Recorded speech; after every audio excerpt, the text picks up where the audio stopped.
الحمد لله الذي أرسل رسوله بالهدى ودين الحق ليظهره على الدين كله ولو كره الكافرون.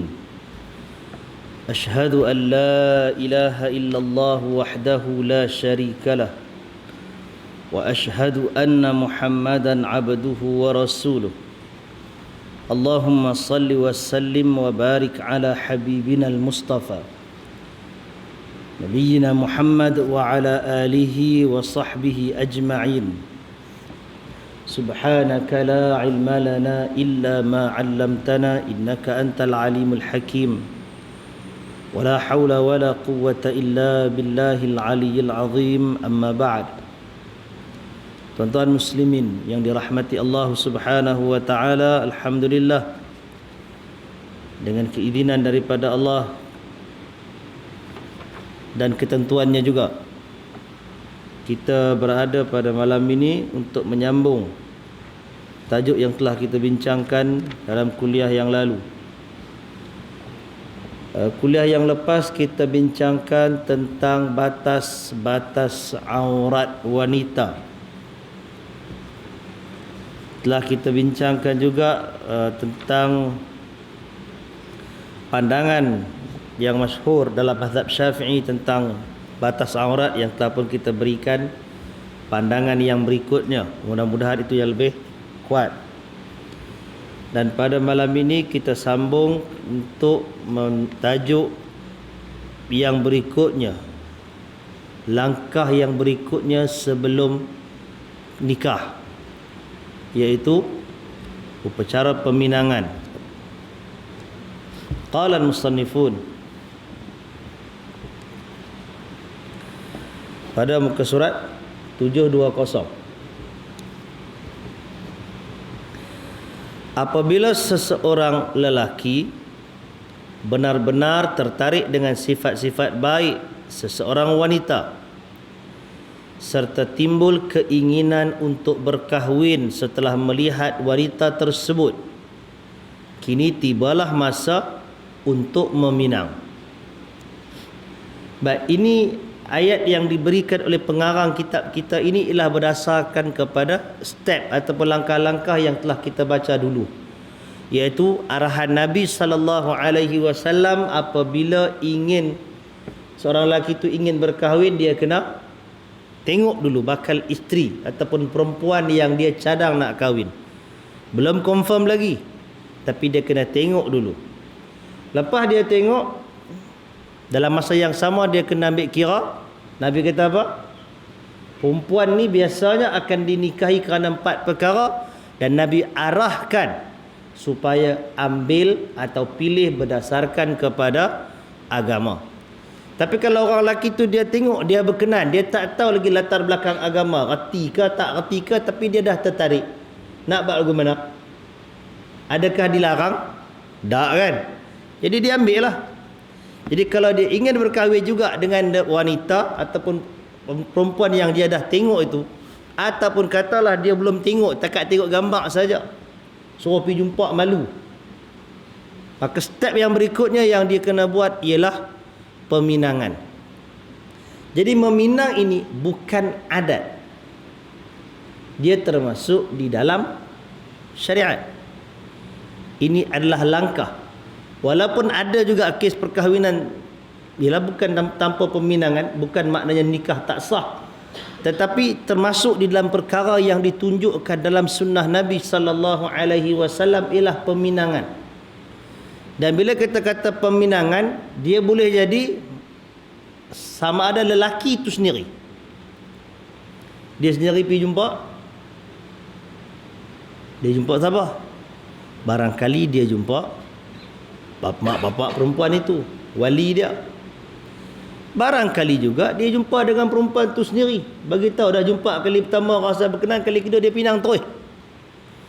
Bagi sebahagian culture itu diterima kan. Kalau tengok cerita orang putih, cerita gambar Cina ke apa ke, dia buat lagu tu ya, itu pun dikira meminang juga. Dia start dengan buka dia punya bekas cincin tu, will you marry me ke apakah, tu kira meminang lah tu. belum nikah apa lagi kan. Ataupun dalam sebahagian daripada culture yang lain ialah dihantar wakil, itu juga dikira meminang. Macam Ibn Hisham dalam sirah bila menceritakan tentang bagaimana Khadijah radhiyallahu anha bila dia tertarik dengan baginda Nabi sallallahu alaihi wasallam, dia ada beberapa riwayat. Antaranya ialah dia menghantar Nafisah. Nafisah ni kawan kepada Khadijah, pi jumpa dengan Abu Talib. Bagi tahu kepada Abu Talib tentang Khadijah ini berkenan kat Nabi sallallahu alaihi wasallam. Lalu daripada situ Nabi hantar Abu Talib hantar wakil berjumpa dengan keluarga Khadijah, pinang Khadijah. Jadi dia boleh melalui perantaraan dan dia juga boleh melalui diri ataupun orang yang terlibat itu sendiri. Jadi itu maksud peminangan dalam bentuk yang luas. Baik, jadi meminang bermaksud seseorang lelaki menyatakan keinginannya untuk berkahwin kepada wanita yang ingin dikahwininya. Itu yang dimaksudkan tadi. Tak kiralah dengan cara wakil ataupun diri sendiri.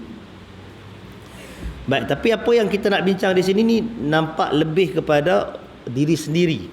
Kalau wakil pun maknanya dia akan menggunakan kaedah yang sama.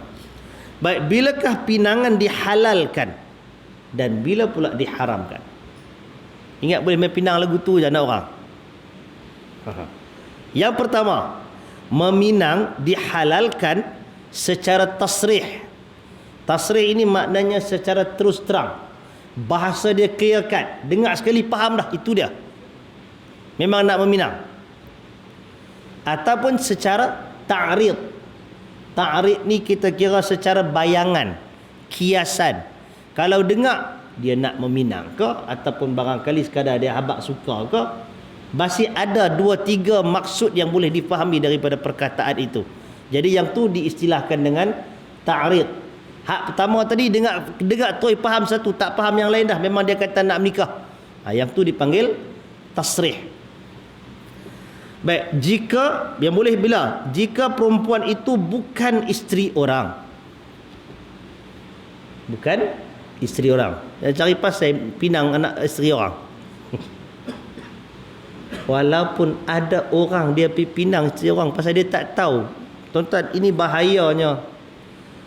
Laman-laman sosial bila mai nampak macam syok je kan, dia mula main PM lah apa semua, dia start bagi ayat.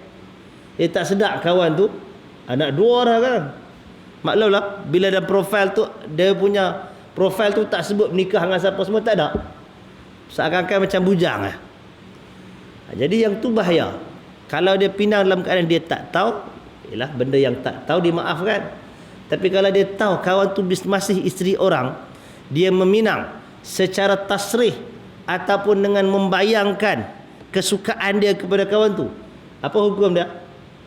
Haram. Berdosa. Jadi yang boleh yang dikatakan meminang yang halal tadi dengan dua-dua cara ini, yang pertama tadi jika dia bukan isteri orang, yang kedua tidak berada dalam iddah. Pasal apa tak boleh dalam iddah? Kerana bila dalam iddah, perempuan tersebut masih dalam tanggungan suaminya, masih dalam hak suaminya untuk rujuk semula. Jadi dia bukan boleh nak menerima nikah, dia tak boleh nak terima pinangan lagi masa tu, kerana dia dalam iddah. Anytime kalau suami dia kata nak rujuk balik, benda tu boleh berlaku. Jadi tempoh iddah itu sebagaimana yang disebut dalam hadis dalam Quran, kata 3 quru. Sama ada tuan-tuan nak faham 3 kali suci atau 3 kali haid. Itu khilaf di kalangan ulama. Baik. Dan bukan perempuan yang haram dikahwini sebagaimana yang telah diterangkan sebelum ni. Hak jenis yang memang asal kita pun tahu hak perempuan ni haram untuk dikahwini, yang tu tak sadap pinang lah. Tapi dunia ni penuh dengan kegilaan hari ni. Macam dalam surah Abad apa ke? Seorang perempuan ni belah kulit hitam ni, belah Amerika sana kot, dia berkahwin dengan anak lelaki dia sendiri. Boleh anak dah pula tu. Tak ada sebenarnya satu budaya, satu tamadun dunia manusia yang mengizinkan perkara itu. Kalaupun ada yang disebutkan dalam sejarah umat yang terdahulu ialah zaman Nabi Zakaria. Kan? Sebagian kitab tafsir menceritakan kenapa yang Nabi Zakaria sampai dibunuh dan sebagainya. Kerana maharaja tu dia kahwin dengan anak perempuan dia sendiri, dengan puteri dia. Itu pun pasal dia raja. Jadi siapa tak boleh bantah dia? Kalau orang biasa tak ada, benda tu tidak diterima oleh akal, tidak diterima oleh jiwa, tak diterima oleh fitrah manusia, dan tak ada agama yang boleh terima benda tu. Melainkan dikatakan ada agama belah Parsi sana, Parsi kuno. Ada satu puak yang macam itu. Allah Ta'ala alam, apa jadi fikir tak tahulah depa ni. Baik, jadi itu ialah yang dikatakan halal. Yang kedua, dihalalkan meminang secara ta'rid, bukan tasrih. Secara terus terang tak kira. Tak boleh. Yang boleh hanya secara kiasan dan bayangan saja. Jika perempuan yang ingin dipinang berada dalam iddah kematian suami atau iddah disebabkan talak bain. Itu dia. Kalau secara terus terang tak boleh. Tapi kalau diberikan bayangan, bayangan maknanya dia bagikan satu perkataan, dua ayat yang boleh difahami, dia nak nikah dengan aku ni, ataupun dia nak masuk apa, barangkali dia suka ke, ataupun satgi lepas habis dia beritahu lah. Ada bayangan dia di situ. Dia bukan yang terus terang. Kalau terus terang kata aku nak kahwin dengan hang, itu tak boleh. Ataupun lepas habis dah nanti kita berkahwin, itu tak boleh. Itu jelas. Dia kena something yang kiasan. Orang kata, dia minat dengan hang tu. Tentang tu je. Belum kata nak kahwin lagi. Yang tu boleh pada siapa? Pada perempuan yang dalam iddah dua. Satu iddah mati. Suami tu tak bangkit dah lah untuk nak rujuk perkara, memang mati. Tu panjang lah tu, 4 bulan 10 hari. Nak kena tunggu tu. Dia seakan-akan macam dia cop dulu lah. Booking. Dia booking secara tak rasmi. Kalau dia lambat, duk cari duit tak habis lagi, boleh orang lain potong line, potong tangkona. Ataupun yang berikutnya ialah talak bain. Pasal apa talak bain? Isunya tadi ialah isu kalau dia pinang perempuan yang dalam iddah, yang suami dia boleh rujuk semula. Tapi bila talak bain, maknanya tak ada dah. Talak bain dia akan berlaku pertama sama ada jatuh talak 3. Ataupun kalau perempuan itu tebus talak, dia panggil khulu', ataupun fasakh. Mana-mana yang menyebabkan talak bain, maka talak itu menyebabkan lelaki tadi tak boleh kembali semula kepada perempuan tu. Masa tu kalau ada orang lain datang nak meminang, secara kiasan, secara bayangan, tak apa. Tapi ayat-ayat hak kiasan bunga-bunga ni hak yang otai-otai yang pandai kot. Hak jenis muda-muda ni dia bagi terus terang ya. Yang tu kena belajar lah. Baik, dalil untuk perkara ini ialah firman Allah Subhanahu wa taala dalam suratul Baqarah ayat 235. ولا جناح عليكم فيما عرضتم به من خطبة النساء أو أكننتم في أنفسكم علم الله أنكم ستذكرونهن ولكن لا تواعدوهن سرا إلا أن تقولوا قولا معروفا ولا تعزموا عقدة النكاح حتى يبلغ الكتاب أجله واعلموا أن الله يعلم ما في أنفسكم فاحذروه واعلموا أن الله غفور حليم. Dan tiada salahnya bagi kamu tentang apa yang kamu bayangkan, yakni secara sendirian, untuk meminang perempuan-perempuan, yakni yang kematian suami dan masih dalam iddah. Untuk simpan perangan seorang-seorang. Ada masalah perangan? Perangan tak ada masalah. Khayal macam tu kan. Tamu tak kena bayar. Khayal kan kena bayar kan. Khayalah jadi menteri ke, jadi apa ke, siapa nak bayar? Bukan nak kita bayar kat siapa-siapa kan. Jadi yang tu tak dikira. Atau kamu menyimpan di dalam hati keinginan berkahwin dengan mereka. Allah Maha mengetahui bahawa kamu akan menyebut-nyebut atau mengingati mereka. Allah Maha mengetahui. Duk teringat kat kawan tu, nak pinang tak boleh. Pasal dia hari tu ni dia bini orang, tengok sajalah, tak boleh nak kata apa. Bila laki dia mati, aku nak menikah dengan dia. Sebut lagi tak sebut, pusing malah hati. Yang tu Allah kata tak apa, dan Allah Maha mengetahui benda tu.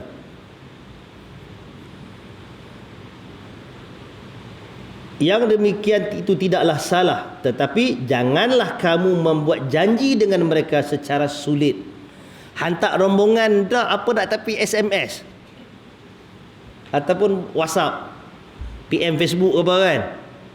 Yang tu walaupun siapa pun tak tahu, tapi Allah Maha mengetahui. Tetap juga tertakluk dengan hukum yang tadi ni. Dia tak boleh meminang walaupun secara sembunyi macam tu. Kalau kata saya tak pinang habaq je, tu pinang lah tu kalau kata nak nikah.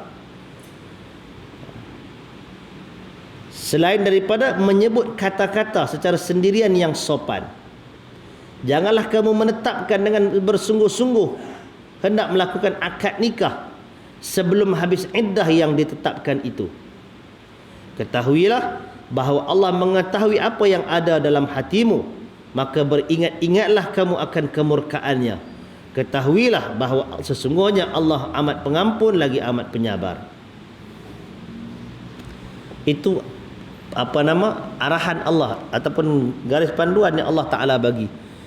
Memang ada orang dia akan teringat, teringat apa? Teringat kat kawan tu. Awak tak cari nak darah, dah minat kat kawan tu kan? Betul nak ambil, awak tak ambil pasal dia masih dalam iddah. Kadang-kadang bukan nak kata tuan-tuan, bukan nak sebut kita siapa-siapa kan, lawyer tahu lawyer, peguam syar'i duk uruskan orang nikah cerai ni, dia pun dah berisiko juga benda tu. Pasal ada kawan-kawan yang kerja tu lah, kalau kata tak kuat dia punya disiplin, dia punya iman, hanyut. Urusan kawan tu nak bercerai dengan lelaki, dia duk file jumpa dengan lawyer, turun naik mahkamah, bukan sekali, bukan kata sebulan selesai. Mahkamah Malaysia ni kira hebat, 8 bulan tak selesai lagi, 8 tahun tak selesai lagi hak syiah pelih tu. Bayangkan kalau lawyer tu lekat duk urus kawan tu 8 tahun. Kalau kena hak segak, tak teringat. Dah ini risiko yang berlaku yang ada. Tak nanti lawyer, kalau orang tu duk tolong, duk bawa pi sana, jumpa biro pengaduan awam, kawan tu sakit pening, bawa mai kena naya dengan bekas dengan laki, tak jadi bekas lagi pasal asal panggil mahkamah laki tak mai. Lepas tu mahkamah nak panggil dah dia tak mai, tak boleh nak buat apa. Duk dengar, duk tetapkan tarikh, sebutan tak bercara pun lagi. Jadi benda tu dia akan buka macam-macam masalah. Jadi kalau dah bila dah jadi macam itu, orang tu kena ingat ayat ni. Tunggu habis iddah dulu. Booking pun dalam bentuk yang bayangan saja. Yang tu. Jaga baik siapa nak jadi lawyer. Bukan lawyer sajalah, maknanya siapa-siapa lain. Kadang-kadang jiran, duk tolong jiran, duk tolong kawan sekampung dan sebagainya kan. Benda-benda tu akan berlaku. Maka disiplin yang diberikan ialah jangan ikat janji sebelum habis iddah. Sabar dulu. Cuma ada barangkali kes, dan bukan sekali, bukan satu, banyak kes yang suami dengan jelas memang mengaku dah lafazkan cerai, cuma dia perlambat filekan kes dia mahkamah pasal jahil, peruntukan dan sebagainya. Yang tu nak kira iddah daripada hari mahkamah sahkan ke hari dia bercerai? Nak kira daripada mana? Kira daripada hari dia cerai. Kalau jelas lelaki tadi beritahu saya memang ceraikan dia, dah dia kata, kira cerai ni 5-6 bulan dulu dah, ni baru hari ni nak masuk mahkamah. Secara jelas tak ada paksaan, lelaki tu sebut memang dia mengaku. Perempuan tu kata betul, dia sama-sama mana-mananya dua-dua pengakuan memang dah bercerai. Maka kawan yang ketiga ni tunggu masa, dia tak payah tunggulah secara hukum, secara syarak dia tak payah tunggu tarikh mahkamah tu. Pasal tarikh mahkamah tu tak tentu lagi tu. Lajak setahun lagi barangkali boleh jadi kan. Kalau dari sudut nak nikah, dia kena ambil kira tempoh iddah pada kadar yang tu sudah kira boleh, sah, halal. Tapi kalau dia kena tangkap, sendiri tanggung. Pasal mahkamah tak keluar lagi segi rekod cerai apa tak ada kan. Tiba-tiba kalau orang buat report apa kan, ni bini orang lagi tu. Yang tu tanggung sendiri. Dia kena fikir itu. Memang dari sudut syarat kita apa? Salah sah dah. Betul. Tapi bila benda tu baru 2 hari lepas sabit jatuhkan, dia jatuh sah, sabit dia bercerai. Dia bercerai mungkin dah setahun dah. Elok lepas 2 hari kau pergi nikah. Jangan cari pasal. Siapa nak berani tok kadi mana berani buat benda tu kan. Jadi itu adalah perkara-perkara yang rentetan daripada benda ni yang kena berhati-hati dan nak kena jaga. Nanti dia jadi masalah turun naik mahkamah nak sabit kata dia bercerai awal apa semua. Leceh masuk mahkamah ni. Ini peringatan lah untuk semua. Mudah-mudahan tak ada terlibat benda tu kan. Maka tidak apa kata pergi menikah tempat lain. Lepas tu bila dah rasmi buat kenduri lain. Mai menikah wayang ni. Nikah lama dah, buat wayang pula nikah sekali lagi. Baik, yang ketiga, diharamkan meminang secara tasrih atau ta'rid selain dari 2 keadaan di atas. Maknanya hak 2 tadi tu, yang pertama tasrih dan ta'rid halal. Yang kedua ta'rid sahaja halal, tasrih tak boleh. Yang ketiga dua-dua tak boleh keadaan dia. Baik, oleh itu haram meminang perempuan yang masih bersuami. Dia habis jahat manusia ni, bini orang jangan kacau lah. Kata kalaulah ada siapa-siapa yang jadi bangsa jahat kan, kerja kaki perempuan, habak satu spesies yang kira mulia, isteri orang jangan kacau. Macam mana menderita pun isteri tu kena tinggal ke apa-apa, isteri orang dah tentu dah memang tak boleh. Kalau kata dia bercerai dah ke, dia janda ke, kelak ialah benda na'udzubillah kita katakan, kalau kata orang tangkap ke apa ke, ada peluang nak kena menikah kalau bini orang. Jadi ingat, juga diharamkan meminang semua perempuan yang haram dikahwini, sama ada haram untuk selama-lamanya atau haram untuk sementara waktu sahaja. Piminang ke ipak, kata adik ipak, kau tu tak bercerai pun tak boleh. Baik, haram juga meminang perempuan yang masih dalam talak raj'i, sama ada secara tasrih atau ta'rid, kerana dia masih lagi bergelar isteri dan suaminya berhak untuk kembali rujuk kepadanya.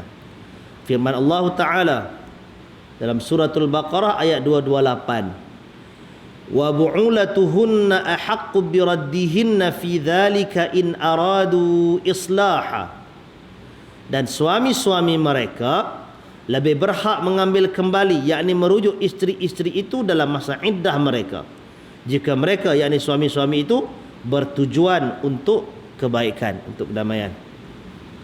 Baik, jadi kerana itu wanita dalam iddah dia masih di bawah tanggungan dan hak suami.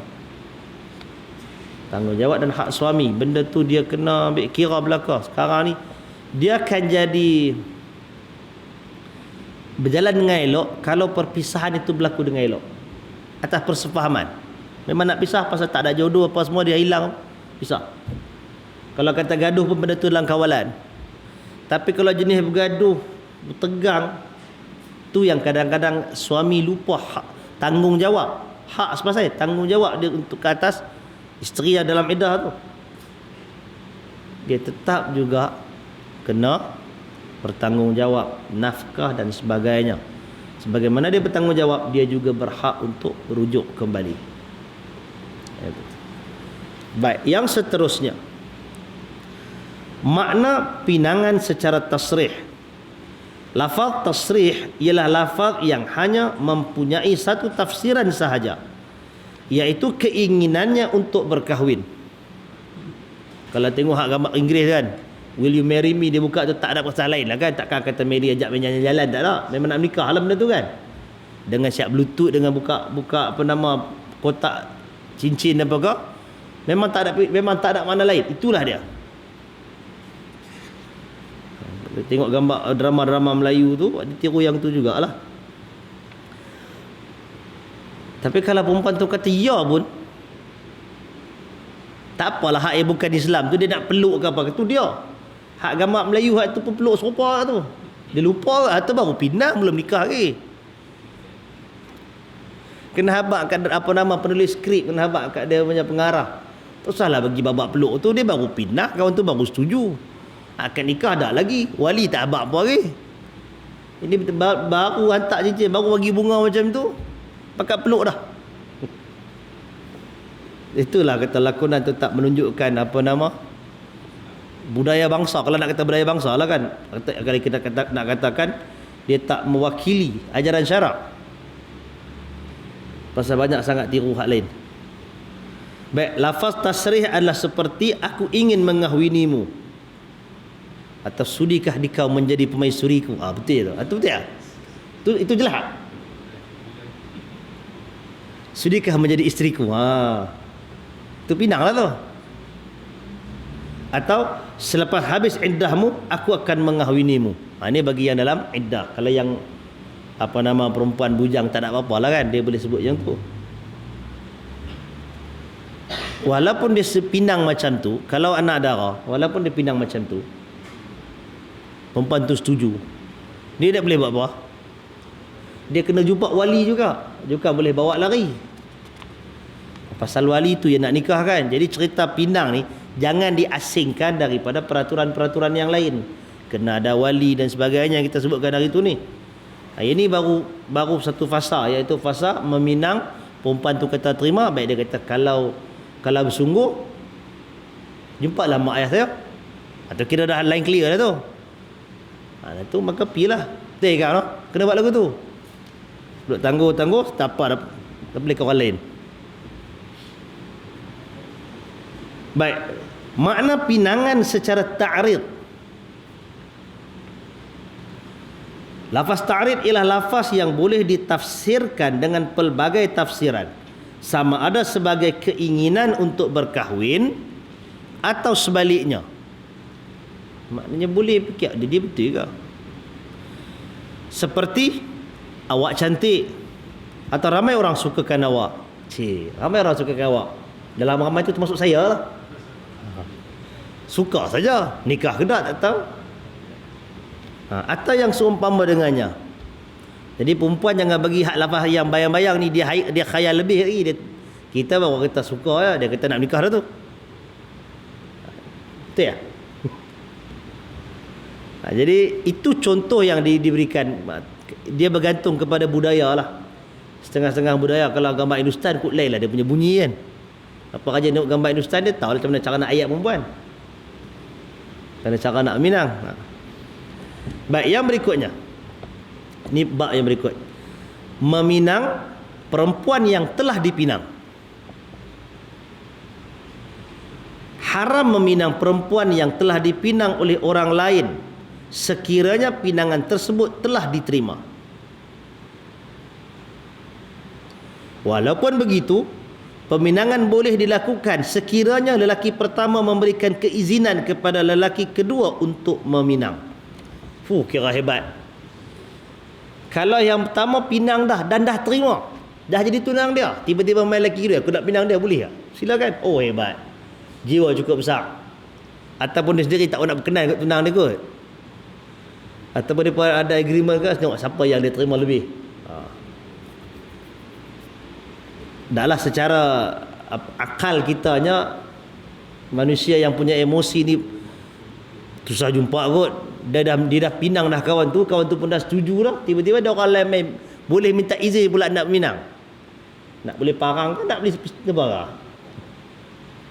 Tapi barangkali ada juga orang yang jiwa besar, dia kata hari tu ni aku lambat sikit nak minang, janji dia dengan dia, tiba hang masuk dulu, pak dia terima pula.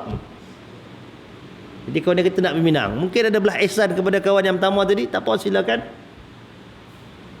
Kalau nak minang, maka yang tu bolehlah meminang di atas pinangan dengan izin hak pertama. Baik, kenapa tak boleh? Kalau dia tak izin, tak boleh. Pasal apa tak boleh?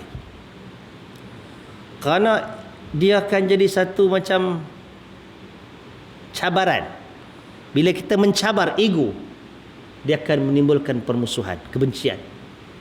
Siapa pun dia akan rasa.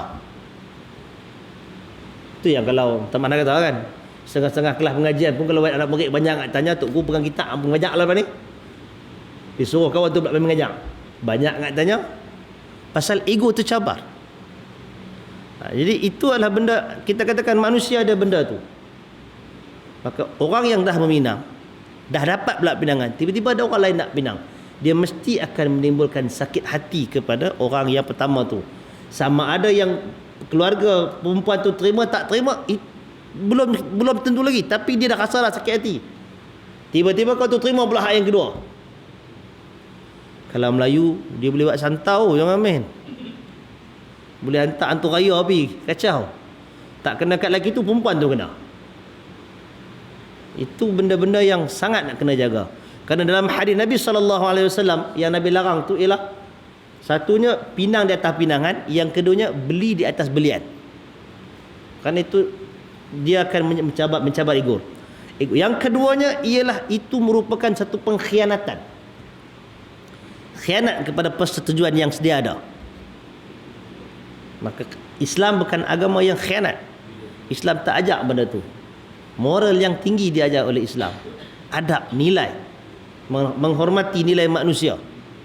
Itu yang kedua. Dan yang ketiganya ialah tentulah dia akan menimbulkan dilema. Susah hati, tekanan. Nak pilih yang mana satu? Terima dah yang ni, tiba-tiba yang ni juga. Kalau lelaki, kan kita kata lelaki, dia minat kat perempuan tu, keluarga dia paksa mereka dengan perempuan ni, bukan tak ada kes, dia ambil dua-dua. Kalau mak nak saya kahwin yang tu tak apa, tapi saya nak ini juga. Kira bincang pi bincang mai, terima dua-dua. Nasib terus rezeki dia boleh dua-dua. Tempoh yang tak lama. Tapi kalau perempuan ada dua yang baik kat dia, dia bukan boleh ambil dua-dua. Timbul tekanan kat dia. Kemudian bila peminangan dalam kebanyakan culture, dia membabitkan keluarga dengan keluarga. Jadi apa nak jawab dengan keluarga tu, apa nak jawab dengan keluarga ni, sekali dia main nak kena hantar balik apa barang dan sebagainya. Kalau adat Melayu kan dia ada hantaran dan sebagainya, nak kena hantar balik dan sebagainya. Jadi benda-benda itu semuanya mendedah kepada keburukan, mendedah kepada permusuhan dan kebencian. Jadi Islam cut ruang-ruang kerosakan yang akan berlaku. Baik, yang berikutnya ialah, kalaulah orang yang kedua tak tahu pun kawan tu dah bertunang, dia pergi pinang juga, adakah dia menanggung dosa? Dah dia tak tahu, tak ada lah. Jadi tanggungjawab siapa nak abang? Keluarga perempuan lah nak beritahu. Main-main datang nak pinang, sebenarnya kemarin dulu atau minggu lepas dah orang pinang dah, kami dah terima, jadi minta maaf lah. Dia patut kena betul terang macam itu. Tapi jangan pula dia kata, oh yang main ni lagi besar kereta dia apa semua, kita tunggu dulu, tengok apa dia punya tawaran. Kalau yang tu, dosa bukan kepada lelaki yang meminang. Dosa itu ditanggung oleh keluarga perempuan yang dipinang selepas dia dah terima hak pertama. Yang tu. Baik, sekiranya pinangan lelaki pertama tidak dijawab, yakni tidak diketahui sama ada pinangannya diterima ataupun tidak, pinangan lelaki kedua adalah diharuskan. Maknanya kalau dia tahu ataupun dia tak tahu, tapi yang dia tahu ialah dah bagi jawapan belum? Belum lagi.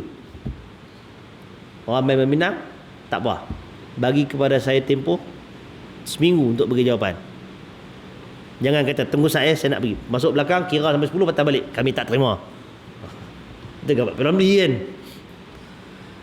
Kalau belum ada ikatan, maknanya belum terima, maka pinangan orang yang kedua itu tidaklah dikira berdosa. Walaupun dari sudut emosinya masih akan terjejah juga. Kalau lelaki yang pertama tahu pasal apa dia peminang yang kedua, ini sudah kacau daun. Itu pun patut juga untuk dielakkan. Selagi dia tak putih, sebenarnya mengelakkan itu lebih baik.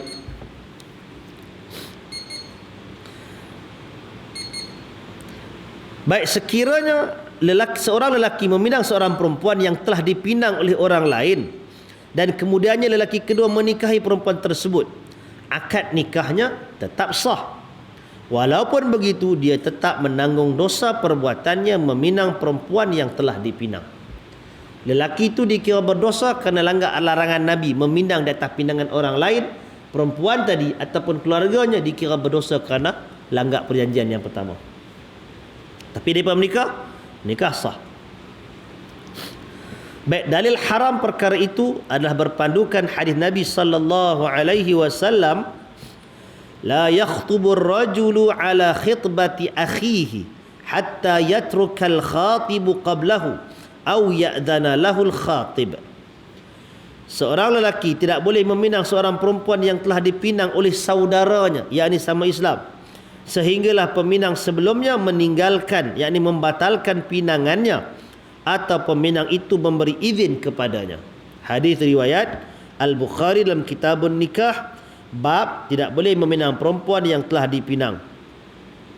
Juga riwayat Muslim daripada Ibn Umar radhiyallahu anhuma.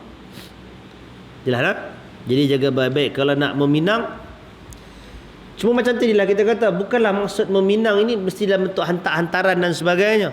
Cukup sekadar yang tadi kita katakan, dia jumpa ataupun dia PM Facebook ke apa ke, beritahu jelas nak minang kawan ni, dan dia telah pun setuju, keluarga pun dah setuju, maka itu sudah dikira berlangsungnya peminangan.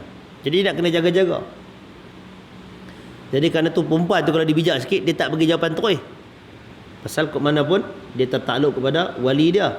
Kalau dia nak darah, maka dia boleh kata kalau sungguh pergi hantar meminang. Itu kiranya separuh jalan dah clear dah tu. Dalam tempoh dah bersiap tu, orang lain hantar meminang. Yang tu tak timbul isu dia pinang atas pinang, pasal perempuan tadi tak bagi jawapan. Dan perempuan tu pula kalau dia dah bagi jawapan, dia setuju, dia patut abang kepada wali dia. Wali dia akan berhak pula untuk putuskan. Jadi isu ni dia akan jadi complicated. Dia kena akta tu perlu dibaca sekali. Bukan kata kawan ni terima, lepas tu dia boleh abaikan wali dia. Dia kena rujuk kepada wali dia setuju, hantar. Maka proses menghantar rombongan itu, walaupun sebahagian daripada apa yang diamalkan itu ialah budaya, tetapi dari satu sudut, bila dia rasmi, maka benda tu orang akan tahu. Jadi tak timbul isu pinang atas pinang ni. Baik, mudah-mudahannya tak adalah berlaku benda tu. Baik, yang berikutnya, hukum meminta pandangan mengenai bakal pengantin. Oh, yang ni syok ni. Baik, sesiapa yang diminta memberikan pendapat tentang bakal pengantin, lelaki atau pengantin perempuan, dia hendaklah turut menceritakan keaiban dan keburukannya secara jujur berdasarkan pengetahuannya. Itu dia. Dia kena habaq yang positif dan negatif. Dia kena adil. Pasal kalau dia beritahu yang positif saja, dia sembunyikan keburukan, barangkali hak buruk tu tak boleh ditanggung oleh bakal pengantin. Kalau yang lelaki tanya pasal perempuan, perempuan tanya pasal lelaki kan. Jadi dia kena habaq setakat mana yang dia tahu. Dia tak boleh kata, dia tak boleh andaikan berdasarkan apa yang orang lain kata. Dia kena cerita pada ruang lingkup yang dia tahu sahaja. Pasal apa? Untuk mengelakkan fitnah. Jangan kena berlaku salah maklumat. Pasal ini nak bina rumah tangga. Kalau dia cerita benda yang baik-baik saja, tu yang kita kata barangkali ada keburukan yang tidak boleh ditanggung oleh pasangan. Hari tu orang tak habaq, mana aku nak tahu, orang tak boleh, orang tak terima yang ni. Tak, dia kena cerita. Kadang-kadang bagi orang yang kata, alah benda sikit jangan, bagi kawan yang nak kahwin tu dia kata besar, maka dia cerita pada kadar pengetahuannya. Lebih daripada ni aku tak tahu, pergi tanya dia tahu. Tapi lah rujuk kawan tu pula. Dia kena tengok semua. Dan kebaikan dan keburukan, kekurangan dan kelebihan itu patut ditimbang oleh pasangan sebelum dia meneruskan langkah untuk meminang tadi sebenarnya. Dan kalau dah pinang pun, ialah kadang-kadang masa nak meminang tu tak ada tempoh kan. Bila dah meminang tu ada ruang sikit, itu juga masih ada proses untuk review balik hubungan tu. Tak ada satu nas yang kata lepas tunang wajib kahwin immediately, tak boleh tangguh, tak boleh batal. Tak. Dalam tempoh tu masih boleh ada ruang untuk review, untuk dia selidik dan nilai kesesuaian. Tapi dalam bentuk dan batas yang ada, dia tanya dan sebagainya. Ini berbeza dengan kalau ada orang yang ketat langsung, tak boleh. Jangan kata menikah ni sampai tak boleh ambil tahu langsung tentang perempuan, tiba-tiba menikah macam tu je. Jangan kita dikhayalkan dengan cerita-cerita supi kononnya menikah dengan perempuan, anak tu mata dia buta, telinga dia pekak, kaki pun tak boleh berjalan, tiba-tiba dapat puan cantik. Itu khayalan. Ataupun kalau cerita terbetul pun hak tu lah. Tak kira abang itu tengok dapat sungguh yang macam tu, menyesal pula. Dia kena tengok, dia kena ada ulasan daripada pihak ketiga untuk dia tahu. Itu satu benda. Yang berikutnya juga, bukanlah maksudnya bila kita tanya nak dapatkan kesesuaian ini, kita jadi longgak macam orang-orang yang tidak ada agama di belah barat sana tu. Nak cari kesesuaian buat mana? Duduk serumah. Duduk serumah baru dapat cari kesesuaian. Berapa lama? Kalau lama 5 tahun je. Oh, 5 tahun cari kesesuaian. Nikah lagi? Tak nikah lagi. Anak 2 dah. Sesuai pun sampai nak 2 dah tu. Yang tu adalah budaya dan tamadun orang yang tidak ada agama. Tak ada agama yang izinkan benda yang macam tu. Apatah lagi Islam, agama yang sangat mulia. Tapi tengok depa artis. Bukankah apa nama? Hak Brad Pitt dengan Angelina Jolie tu kan? Sampailah. Nikah dah. Baru cadang nak kahwin. Baru cadang nak kahwin, duduk tu ingat 10 tahun apa? Jadi nak mendapatkan kesesuaian dalam bentuk yang macam itu, itu di luar daripada mana-mana norma agama. Tak ada norm agama yang macam itu. Baik. Jadi perbuatan ini tidak termasuk di dalam kategori mengumpat yang diharamkan. Kalau kita tanya orang, ada orang minta pendapat kita habaq tu tidak dikira ghibah, tidak dikira mengumpat. Cerita pada skopnya yang betul, jangan lebih, jangan kurang. Ataupun cerita pada benda yang perlu. Kalau kita kalau dia buang angin busuk, tu tak sahabat, semua orang tahu. Semua orang lagu tu. Yang berkaitan lah maksudnya. Dia perlu menceritakan keaiban tersebut apabila diperlukan. Tetapi jika keburukan tersebut boleh diringkaskan dengan berkata, lelaki ini tidak sesuai dengan kamu, atau perempuan itu tidak sesuai untuk kamu, berpadalah jika dia berbuat demikian sahaja. Maknanya nak habaq detail pun rasa macam panjang sangat, senarai nak bagi, sakit kau buat pandang buruk pula kan. Dia simpul-simpul, hantar sabit ni, ambil hal lain lah, kata tak sesuai. Kau kata pasal apa pula? Nak cerita panjang, nak dengar ke? Kalau nak tahu juga, cerita takat-takat pada 1-2 poin yang dia boleh batalkan kalau memang tak sesuai dengan dia. Tapi jangan cerita jadi seronok pula. Cerita pasal orang ni memang seronok. Tambahlah cerita aib orang kan. Jangan jadi bahan untuk jadi gebang pula benda tu. Ataupun nak buat gosip. Cerita pada, kalau boleh disimpulkan orang tu boleh dia kata muqtani', convince untuk kata memang tak sesuai, tak apa, tinggal. Atau dia kata dia ni boleh lah, tapi kalau nak menikah dengan dia maknanya nak kena tanggung hak keluarga dia begitu begini. Tu nak kena bagi tahu juga. Barangkali bukan masalah pada pengantin, masalah pada keluarga. Keluarga tu pula bukan mak ayah tu, adik-beradik dia tu macam tu dan begini. Tak boleh kot. Tak boleh tinggal. Ataupun kata dia ni bukan tak bagus, lah ni dia bagus dulu. Dulu tu. Yang dulu tu ramai lagi kawan-kawan dia duk follow, jadi takut hang pula tak dapat tanggung dan sebagainya. Kan macam setengah-setengah orang dia menikah dengan orang yang semua orang ada kisah yang lama, kisah lampau dia. Elok ke tak elok ke. Tapi kadang-kadang ada kisah lama tu, dia tu sendiri dah jadi baik, tapi kesan itu akan ganggu. Maka orang yang rasa dia tak boleh tanggung benda tu, dia kena habaq. Jadi dia tak boleh tanggung. Dia tak boleh nak meneruskan kehidupan kalau begini. Maka tak apa. Mungkin ada orang boleh terima, ada orang tak boleh terima. Jadi benda tu pihak ketiga, pihak yang ditanya pendapat, dia kena maklumkan benda ni.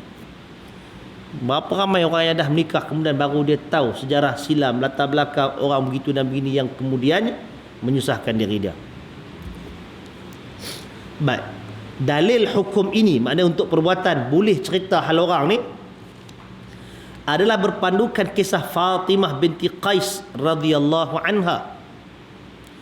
Dalam hadis yang diriwayatkan oleh Imam Muslim dalam Kitabut Talaq, bab tiada nafkah bagi perempuan yang diceraikan dengan talak 3, dan juga riwayat At-Tirmizi. Fatimah binti Qais berkata kepada Nabi sallallahu alaihi wasallam, Muawiyah bin Abi Sufyan dan Abu Jaham telah melamarku. Ni perempuan datang jumpa Nabi. Habaq ada 2 orang sahabat pinang dia. Ini kes yang mana? Ini kes dia tak bagi jawapan.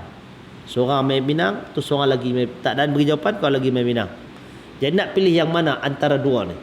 Lalu masa tu Nabi ada lagi. Itu kelebihan zaman sahabat. Dia ada kebuntuan nak pilih macam mana. Dia tanya Nabi. Bila rujuk kepada Nabi SAW, adanya panduan wahyu pada diri Nabi. Perkataan Nabi itu ada dia punya kekuatan syaraknya. Dari sudut ta'yid ataupun sokongan daripada wahyu ataupun ialah perkataan seorang Nabi. Lalu Rasulullah SAW bersabda, Abu Jaham tidak pernah berlekang daripada tongkatnya. Maknanya berjalan pun tongkat. Itu adalah perlambangan bagi orang yang dah tua. Abu Jaham tu tua nak habaknya. Nak apa? Tak padan kot, dia tua. Nak sebahasa tu. Manakala Muawiyah adalah seorang miskin yang tidak mempunyai harta. Tak saya kot hang kalau hidup kan dia takut susah pula kan. Dia miskin. Macam mana tuan-tuan? Muawiyah tu miskin. Padahal dia anak Abu Sufyan. Abu Sufyan tu pembesar Quraisy. Tapi tentulah sahabat. Hidup dia bukan, maknanya dia berdikari lah hidup dia tu. Bukan tanggung kat apa nama keluarga dia. Lalu Nabi berkata, bernikahlah dengan Usamah bin Zaid. Usamah bin Zaid ni siapa? Anak kepada Zaid bin Harithah radhiyallahu anhu. Zaid bin Harithah tu sendiri adalah anak angkat Nabi SAW. Jadi Usamah ni kerja tu pangkat cucu angkat Nabi. Nabi cadang dia. Muda lagi Usamah ni. Usamah ni masih muda. Pasal ketika Nabi wafat, lepas Nabi wafat, Abu Bakar antara perkara yang dia buat ialah meneruskan pengutusan tentera ke sempadan Rom dengan dipimpin tentera itu oleh Usamah yang Nabi lantik sebelum Nabi wafat. Waktu tu dia dalam belasan tahun, tak sampai 20, sekitar 18 tahun begitu. Jadi Nabi cadang bernikah dengan orang muda. Pergi dekat Fatimah. Fatimah kata, tetapi aku tidak menyukainya. Allah tak ada hati dekat dia ni, nak macam mana? Kemudian Rasulullah SAW bersabda lagi, nikahilah Usamah. Nabi kata ulang, kahwin dengan Usamah tu. Aku pun mengahwininya. Benda tu cerita ni shortcut lah kan. Maknanya antara yang Nabi kata menikahlah dengan Usamah tu, dia bukan berarti tak tu. Maknanya Usamah pilah ambil langkah yang perlu untuk sampai kepada tahap dia berkahwini Fatimah binti Qais. Baik, aku pun mengahwininya. Allah memberikan kebaikan kepada perkahwinanku. Fatimah binti Qais bergembira selepas perkahwinan tersebut. Ini kata perawi hadis ni.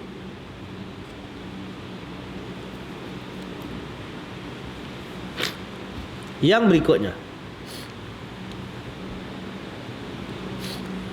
wali menawarkan perempuan jagaannya.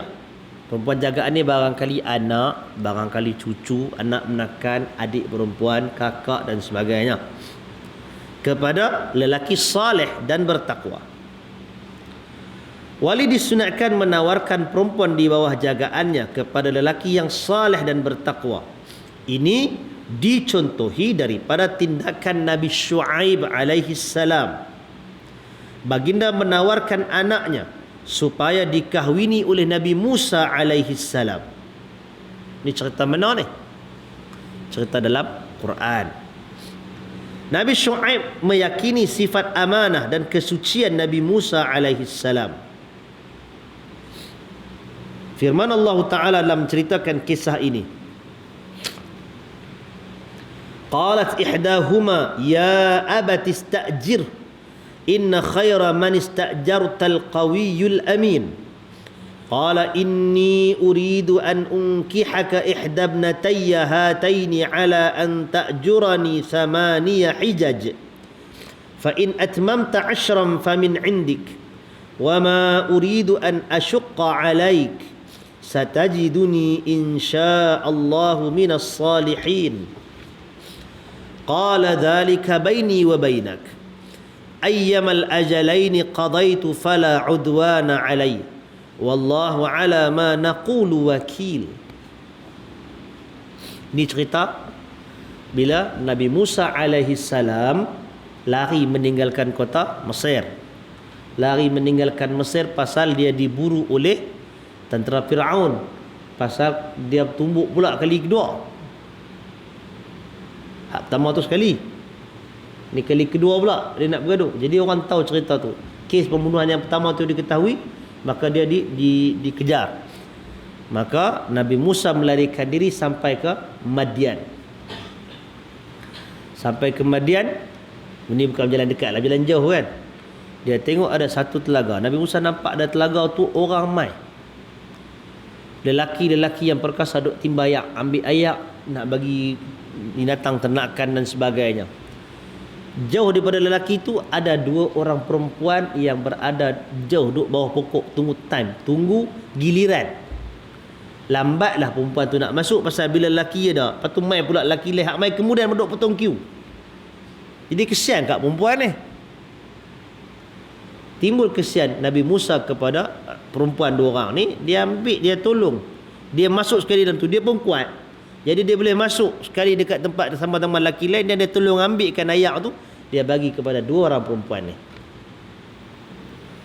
Bila dia bagi kepada kedua orang perempuan ini, maka kedua-duanya tadi mengucapkan terima kasih.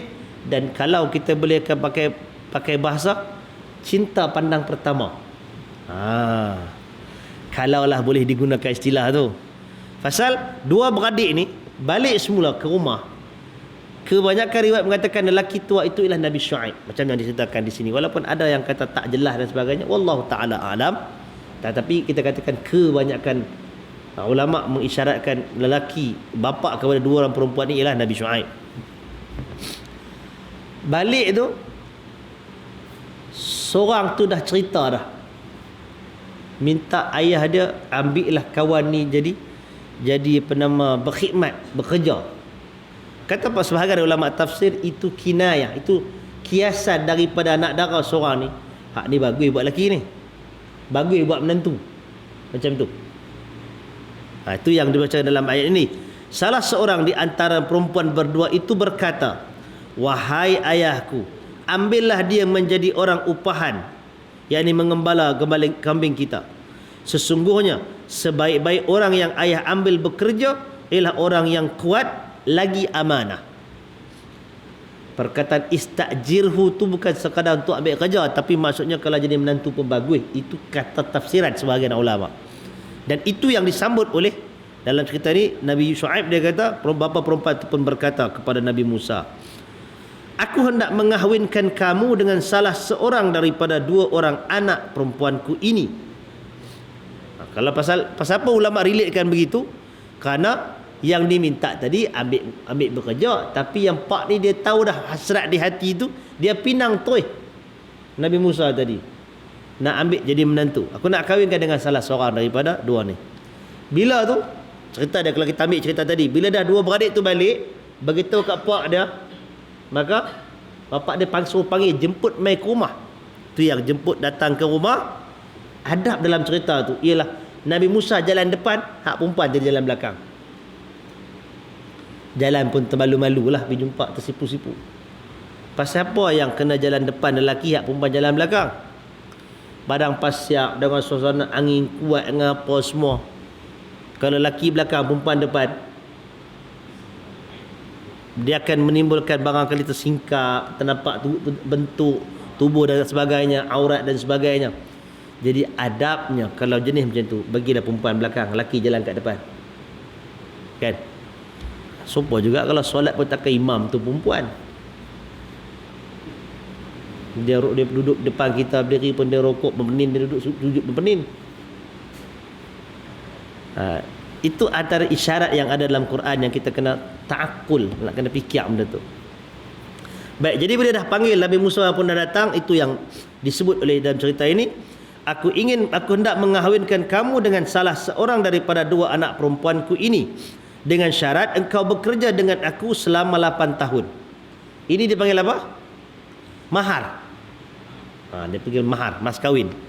Aku nak nikahkan hang dengan tak payah bayar apa, tapi kerja 8 tahun. Tak letak terus. Itu kalau kita kata gaji, berapa gaji? Gaji minimum berapa lah ni?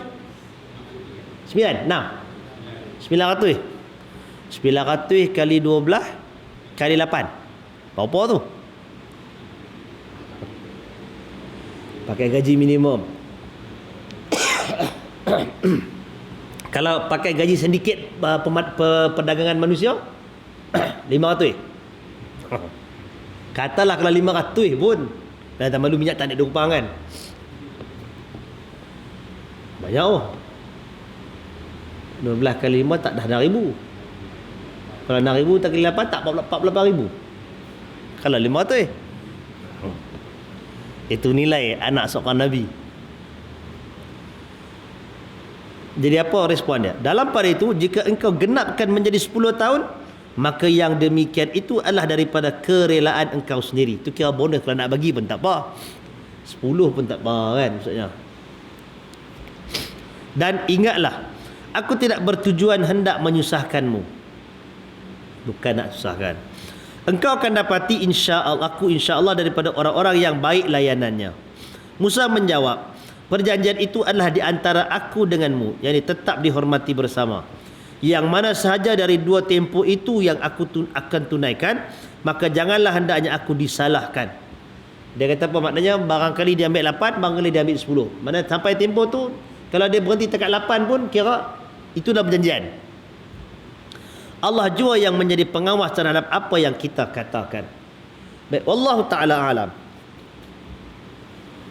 Pasal apa yang dia bagi tempoh 8? Itu satu rahsia di sisi Allah Taala lah. Pasal apa 8? Awak tak kata 7, awak tak kata tenang. Kenapa nak kena dapat lama sangat? Musa pun masa lari daripada tu pun muda lagi. Muda. Bila tempoh 8 tahun itu, dengan dia ada keluarga, masa tu belum dilantik menjadi Nabi lagi. Lepas tempoh itu, dah lepas 8 tahun itu, barulah Nabi Musa tergerak nak balik semula ke Mesir. Dalam perjalanan itulah baru dilantik menjadi Rasul. Kalau setahun 2 tahun maknanya muda lagi lah. Apa nama dia punya latar cerita tu jadi dipanjang. Allah Ta'ala yang maha mengetahui hikmah kenapa dia pilih 8. Jadi tak payah siapa-siapa pergi buat cari magic pula rahsia kenapa 8. Tak payah benda tu. Terus sekarang tempoh umur kan. Baik, kita juga mengambil contoh daripada perbuatan Sayyidina Umar Al-Khattab radhiyallahu anhu ketika dia menawarkan anaknya kepada Sayyidina Uthman dan Sayyidina Abu Bakar radhiyallahu anhuma. Mereka berdua menolak dan dia, yakni Hafsah ni anak Umar, dikahwini oleh Nabi sallallahu alaihi wasallam. Ini seperti mana yang diriwayatkan oleh Al-Bukhari dalam Kitabun Nikah, bab seorang manusia menawarkan anak perempuan atau adik perempuannya kepada orang yang saleh. Pasal apa Uthman dan Abu Bakar tak mau terima? Ada sebagai riwayat kata, dia kata aku dengar Nabi biasa sebut nama anak Umar ni. Jadi dia rasa macam tak patut kot. Jadi pasal tu Uthman dan Umar dan Abu Bakar tak ambil. Hafsah tu kemudiannya dikahwini oleh Nabi SAW sendiri. Dan Hafsah ini kalau nak sebut, selalu kalau ada cerita Aisyah Hafsah, dua orang anak sahabat ni kan, sampaikan Umar bila kes tegang dalam keluarga Nabi tu, dia bimbang Hafsah diceraikan oleh Nabi SAW. Antara kelebihan Hafsah ini ialah selepas daripada kematian syahidnya Umar Al-Khattab, naskah Mushaf Al-Imam, Mushaf Quran yang diseragamkan zaman Abu Bakar dipegang oleh Hafsah, sehinggalah kemudiannya Uthman ambil daripada dia, minta pasal nak buat penyelarasan kali kedua tu.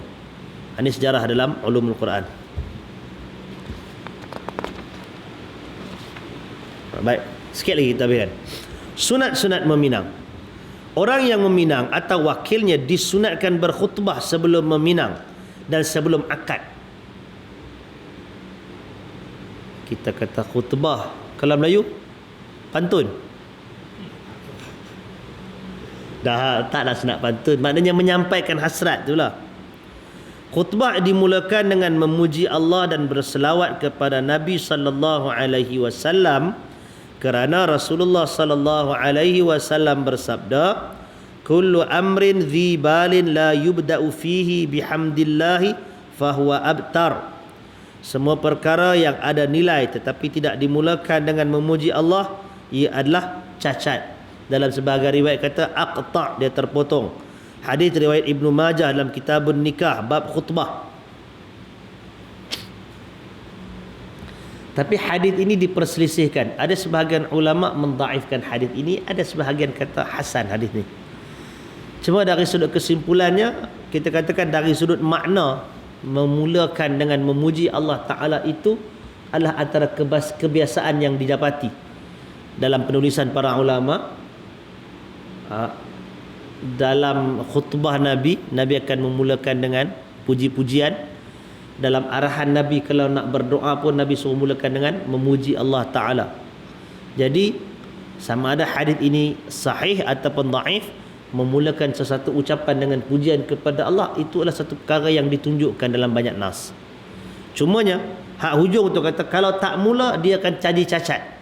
Kalau hadis ini, pasal hadis ini kecenderungan para ulama mengatakan dia dhaif, lebih kuat. Maka untuk mensabitkan siapa yang tak mulakan dengan alhamdulillah sebagai cacat, maka tetap boleh. Dia ada dua yang berbeza. Memulakan dengan alhamdulillah, memuji Allah Ta'ala itu sesuatu yang baik. Tapi nak kata kalau tak mula menyebabkan jadi cacat, maka hadis yang disandarkan ini ada perselisihan di kalangan ulama. Wallahu Ta'ala a'lam, dhaif tu nampak lebih jelas. Jadi tak boleh nak, kesudahan tu tak boleh terima, tak boleh nak dijazamkan. Tapi memulakan itu kita katakan sesuatu yang baik. Kemudian dia hendaklah berpesan supaya bertakwa kepada Allah dan barulah melahirkan keinginannya sambil berkata, kami datang untuk meminang anak kamu. Oh, yang ni siapa nak buat? Selalunya wakil meminang tu tak ada arti apa lah. Dia kira tahu nak letakkan harga, tanya berapa harga. Ataupun kalau rasa malu nak tetap apa harga, dia cuma habaq kata dia akan berpantun dan berkias lah. Jadi di sini peranan. Dan kalau kita nak menggunakan ini cadangan, ini ataupun saranan yang baik. Sebelum mula tu kita puja dan puji Allah Ta'ala. Nak menjadikan suasana tu di agama. Dia ada suasana mengingati Allah Ta'ala. Bukan sekadar kira nak bagi dia menikah macam tu ya. Menikah ni maksudnya nak bina rumah tangga. Orang kata istilah bina masjid kan. Jadi bagus kalau dimulakan dengan memuji Allah Ta'ala, kemudian seruan untuk bertakwa kepada Allah. Bila orang yang datang meminang tu, dia mulakan dengan ajakan, seruan untuk bertakwa kepada Allah. Mudah-mudahan dia akan jadi satu, ibaratnya satu sentuhan kepada keluarga perempuan, bahawasanya yang dituntut itu ialah takwa. Yang nak dinilai itu nanti ialah takwa, bukan pada dia kerja apa, kereta dia besar mana, gaji dia berapa, segak ke putih ke, tak kira yang tu. Pandangan-pandangan yang rasis itu boleh diketepikan dengan letakkan takwa tu dulu. Jadi mudah-mudahan dengan memulakan peminangan dengan ucapan yang begini, dia lebih menyentuh perasaan dan menyentuh kesedaran. Baik, wali perempuan juga disunatkan berkhutbah yang dimulai dengan memuji Allah dan berselawat serta berpesan supaya bertakwa kepada Allah, lalu berkata, saya terima pinangan kamu. Nampak cara ringkas kan?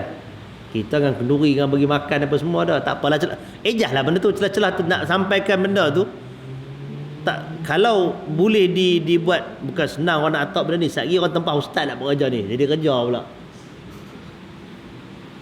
Dah jadi satu profesi baru. Nak kena ada ustaz atau pak imam, memang pandai nak mula benda ni. Nak orang biasa pun tak apa, tapi dia ada kesedaran agama.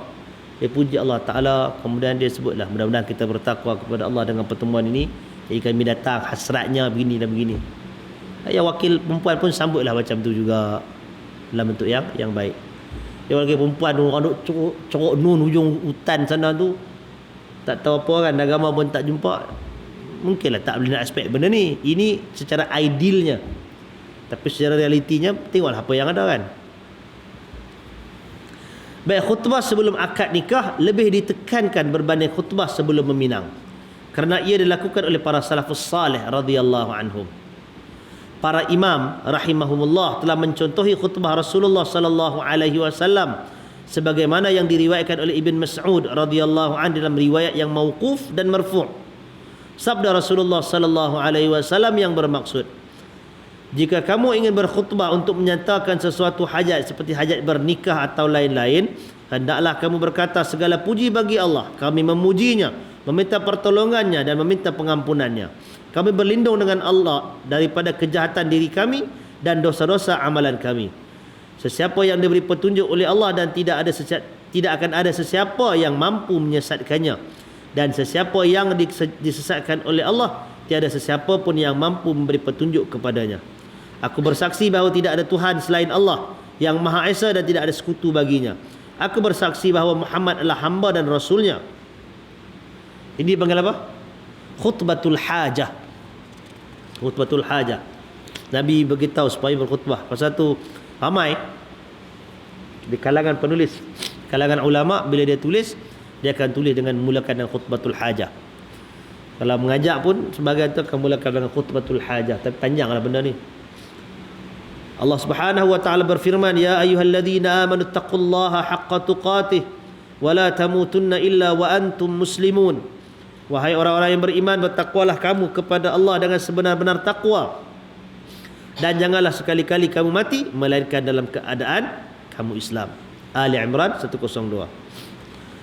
Ya ayuhan nasu taqu rabbakumul ladzi khalaqakum min nafsin wahidah wa khalaqa minha zawjaha wa batha minhuma rijalan katsiran wa nisaa wattaqullaha alladzi tasaaluna bihi wal arham innallaha kana 'alaikum raqiba. Wahai sekalian manusia, bertakwalah kepada Tuhanmu yang telah menjadikan kamu daripada diri yang satu, yakni Adam, dan mencipta daripadanya akan pasangannya, yakni Hawa, serta membanyakkan daripada kedua-duanya zuriat keturunan lelaki dan perempuan yang ramai. Bertakwalah kepada Allah yang kamu saling meminta dengan menyebut-nyebut namanya. Peliharalah hubungan kaum kerabat, kerana sesungguhnya Allah sentiasa mengawasi kamu. Ya ayyuhalladzina amanu taqullaha wa qulu qawlan sadida yuslih lakum a'malakum wa yaghfir lakum dhunubakum wa man yuti'illaha wa rasulahu faqad faza fawzan 'azima. Wahai orang-orang yang beriman, bertakwalah kepada Allah dan katakanlah perkataan yang benar. Dia akan memberi taufik dengan menjayakan amalan kamu dan mengampunkan dosa-dosa kamu. Barang siapa yang taat kepada Allah dan Rasulnya, maka sesungguhnya dia telah berjaya dengan kejayaan yang besar. Baik, ini ialah muqaddimah khutbah, dipanggil khutbatul hajah. Sebagian ulama agak ketat, kalau nak apa pun kena mula dengan yang ni. Jangan nak apa? Alhamdulillah, dia kata ni. Kita baca Alhamdulillah nahmaduhu kan wa nastaghfiruh wa na'udzu billahi min syururi anfusina wa min sayyiati a'malina may yahdihillahu fala mudhillalah wa may yudlil fala hadiyalah. Ini semua tu yang kita baca tu. Itu khutbatul hajah. Baik, yang terakhir tajuknya ialah hukum berkhalwat dan bergaul mesra dengan tunang. Berkhalwat di sini ialah dalam istilah bersunyi-sunyian, berdua-duaan. Kalau khalwat hak Nabi datang Gua Hira tu, yang tu ialah bersunyi-sunyian seorang diri. Istilah sama tapi kandungannya berbeza. Menjadi kebiasaan dalam masyarakat Islam yang jauh daripada ruh Islam. Selepas majlis pertunangan diadakan, pasangan lelaki dan perempuan yang bertunang mula bergaul mesra, berdua-duaan dan berkhalwat. Oi, bukan kat Melayu je, Arab pun jadi serupa je. Sama je. Kalau banyak naik oi dengan tunang saya. Kalau tak percaya, kalau hakih-hakih yang kena tangkap khalwat kan, antara jawapan yang selalu jadi, Ni siapa? Ni tunang saya. Tak tunang lagi pun dia kira tunang. Awak dengan tunang tu kira boleh? Tetap juga tak boleh. Itu nak dihabak. Tapi kalau yang lebih advance zaman Facebook ni, hak tak tunang pun lagi baru suka sama suka lagu tu je. Dah panggil papa, mama, bibi, bubu semua dah tu. Nek melugai mana. Tuan-tuan jaga, na'udzubillah, kita masing-masing ada anak perempuan, ada anak lelaki. Perhati-perhati tengok dia punya benda tu. Dia ambil gambar lah berdua bertemu pipi lah apa semua, macam nikah dah. Tak apa kot kata tunang dia esok lusa nikah. Tak apa kot apa. Entara nak tunggu esok lusa tu tak tahu jadi apa lagi. Dan yang lebih haru, tak ada apa pun lagi. Lagi teruk. Kalau kata tunang tu ada cengkeram dia situ kan. Walaupun tetap tak boleh. Dia ingat tak ada apa pun. Kira kalau baca hak remaja ni, saat dia putus cinta, saat dia pun kembang tekuk Baik, mereka mendakwa tindakan tersebut membolehkan mereka saling mengenali dan mengetahui akhlak dan tabiat masing-masing. Kalau tabiat tu buruk, jahanam situlah. Sedangkan lubuk hati lelaki tersebut mengakui bahawa dia tidak mampu walaupun sedikit untuk menyingkap hakikat sebenar akhlak tunangnya. Dia tetap tak boleh walaupun duk jumpa macam tu. Dia kita kata tadi, nak mengetahui latar belakang tu dengan tanya pihak kedua dan ketiga untuk pengetahuan, kan? Sebelum dia bertunang. Atau kalau dah bertunang pun boleh nak review. Tapi selebih daripadanya, hanya dengan duduk sekali dia dah menikah, barulah terselah segala hakikat tu. Masa orang kata duduk jauh bau wangi kan, mai dekat macam-macam. Masa tu masing-masing perkara tahan sabarlah, itulah perkahwinan. Jangan anggap semuanya indah belaka. Bila dah menikah tu baru tahu hakikat. Tak boleh nak sorok lah. Paling boleh maintain macho pun 2 hari lah, kalau boleh. Lepas tu dia mula balik asal lah perangai kan. Jadi lelaki dia tak boleh jadikan alasan saya nak lebih kenal dia maka nak duk bergaul berjumpa sekali. Masa bercinta ni semua elok, dia pun boleh maintain. Tak kira dah kahwin baru tahu jadi apa. Tapi bila dia duk jumpa tu sebelum akad yang sah, dia telah mendedahkan dirinya kepada zina. Tak tu ya. Sedangkan Quran bukan larang zina tu lagi. Quran larang hampir kepada zina. Kalau larang hampir, zina dah tentu tak boleh kan. Wala taqrabuz zina, jangan hampiri zina. Hampir tak boleh, dekat apa nama, buat lagi lah tak boleh. Baik, ini kerana dia sendiri sentiasa berfikir untuk berpura-pura di hadapan tunangnya bahawa dialah lelaki yang diidam-idamkan dari segi akhlak, kebaikan dan kecerdikan. Tunangnya pula menunjukkan sifat kepura-puraan yang lebih hebat lagi. Dia cuba menggambarkan bahawa dialah perempuan idaman dari segi kelembutan, keperempuanan, adab, akhlak dan perangai. Masa ni boleh berlakon. Bergaul mesra dan berdua-duaan antara pasangan yang bertunang sebelum akad nikah adalah haram serta tidak diredai oleh Allah Ta'ala. Sabda Rasulullah sallallahu alaihi wasallam, la yakhluwanna rajulun bi imra'atin illa wa ma'aha dhu mahram. Tidak boleh sama sekali seorang lelaki berkhalwat, yakni bersunyi-sunyian dengan seorang perempuan melainkan bersama perempuan itu ada mahramnya. Mahramnya itu bukan budak kecil umur 4 tahun. Takci yang tu.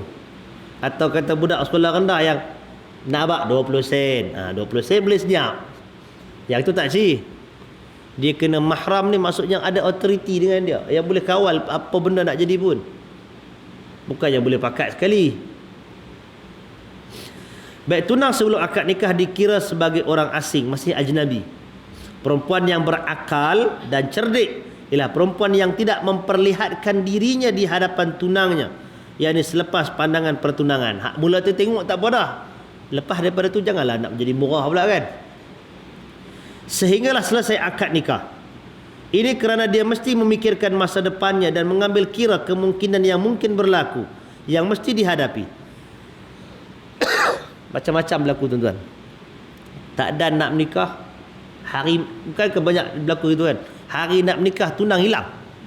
Tak muncul hari kahwin, hari akad nikah lari. Boleh jadi? Nak kata apa? Kalau takat bercinta macam tu perasaan tak ada apa. Kalau dah main pegang-pegang dah itu dah ini, tak kena ya.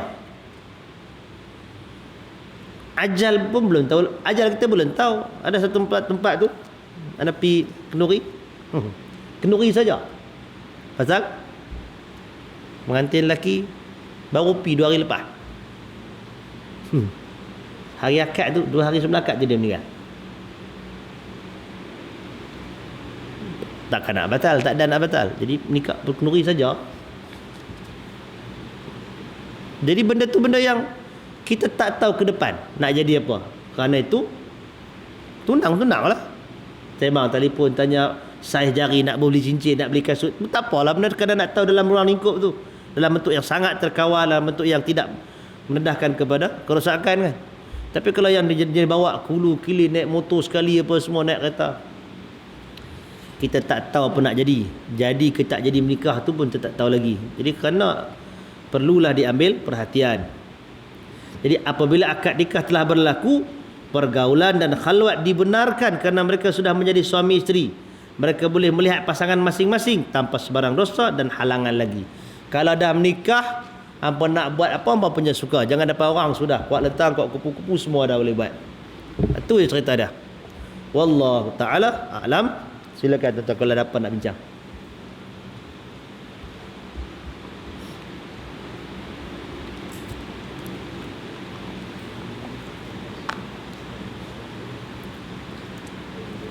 Ada apa? Tak ada kan? Jadi insyaAllah mudah-mudahan siapa tak tunang lagi, tunang lah. Siapa tak menikah lagi, menikahlah. Siapa nak lagi pun tak apa. Kalau ada berani. Aqulu qawli hadha wa astaghfirullahal azim li wa lakum. Assalamualaikum warahmatullahi wabarakatuh.